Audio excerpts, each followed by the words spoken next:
అందరికీ నమస్కారం. ఎప్పుడు ఒకేలాగా కాకుండా ఇలా బీట్రూట్తో సేమియా ఉప్మా అయితే చేయండి, చాలా బాగుంటుంది. మా ఇంట్లో అయితే బీట్రూట్ ముక్కలు కట్ చేసి ఇచ్చిన జ్యూస్ చేసినా కూడా తాగరు, మా పిల్లలు తినరు.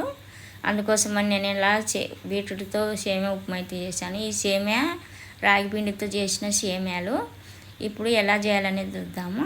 ఇలా బీట్రూట్ను పైన తొక్క తీసి చిన్న చిన్న ముక్కలు కట్ చేసుకొని కొన్ని నీళ్ళు పోసుకొని ఇలా మిక్సీ ఆడించుకోవాలి.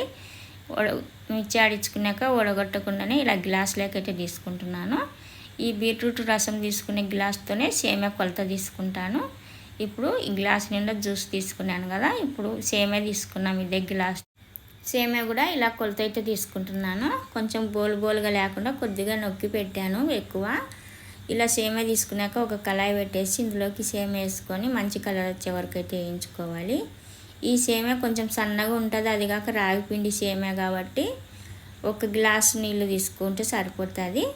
ఒక గ్లాస్ సేమియాకు ఒక గ్లాస్ నీళ్ళు తీసుకోవాలి. ఇప్పుడు సేమియా వేయించుకొని పక్కకు పెట్టుకున్న తర్వాత ఇప్పుడు ఒక్క స్పూన్ నూనె వేసుకొని ఇలా పచ్చిమిరపకాయలు ఒక 4 కట్ చేసి వేసాను. అలాగే ఒక ఉల్లిపాయ కూడా కట్ చేసుకొని వేసుకోవాలి. కొన్ని పల్లీలు, ఒక స్పూను పచ్చిశనగపప్పు వేసుకుంటున్నాను. ఇలా వేసుకున్న తర్వాత ఇవన్నీ మంచిగా వేయించుకోవాలి. ఇలా మగ్గలాగా పప్పులు వేయించుకోవాలి. ఇలా వేయించుకున్నాక సన్నగా కట్ చేసిన క్యారెట్ ఒకటి, ఒక సన్న టమాటో కూడా కట్ చేసి వేసుకున్నాను. అలాగే కొంచెం కరివేపాకు వేసుకొని ఇవన్నీ మంచిగా బాగా మగ్గనిచ్చుకోవాలి. ఇలా బాగా మగ్గిన తర్వాత ఇప్పుడు ఇందులోకి బీట్రూట్ రసం అయితే వేసుకున్నాము. ఇలా ఒక గ్లాసుకు బీట్రూట్ రసం, ఒక గ్లాస్ సేమియా అయితే తీసుకున్నాను. మనకు మామూలు సేమియాలు అయితే కనుక ఒక గ్లాసు సేమియాకు 2 గ్లాసులు నీళ్ళు పడతాయి. ఇప్పుడు ఒక చిటికెడు కారం వేసి ఉప్పు సరిపోయినంత వేసుకొని ఇలా ఎసురు మరిగిన తర్వాత సేమియా వేసుకుంటున్నాను. ఇలా వేసుకొని కలిపేసిన తర్వాత చిన్న మంట మీద మగ్గనిచ్చుకోవాలి. బాగా మగ్గుతాలి చిన్న మంట మీద అయితే. ఇప్పుడు మూత పెట్టి మగ్గనిద్దాము. ఇలా నీరు పోయే వరకు మధ్యలో ఒకసారి కలిపెట్టి మళ్ళీ మూత పెట్టి మగ్గనిచ్చుకోవాలి. దీనికి టైం ఉండదు. మనకు నీరు ఎప్పుడైతే పోయి లేకుండా ఉంటే అప్పుడు మనకు ఇలా సేమియా అయితే ఉడికినట్టు. ఇప్పుడు సేమియా అయితే రెడీ, బీట్రూట్తో చేసిన సేమియా ఉప్మా అయితే రెడీ.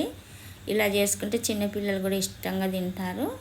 ఇలా ఇష్టం ఉంటే కొంచెం నిమ్మరసం పిండుకోండి, లేదంటే అలాగే అయితే తినేయచ్చు.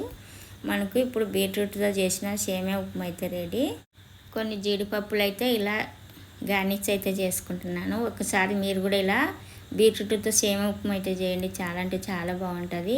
ఈ బీట్రూట్ ఉప్మా మీకు నచ్చినట్టయితే మా ఛానల్ సపోర్ట్ చేయండి, లైక్ చేయండి, షేర్ చేయండి.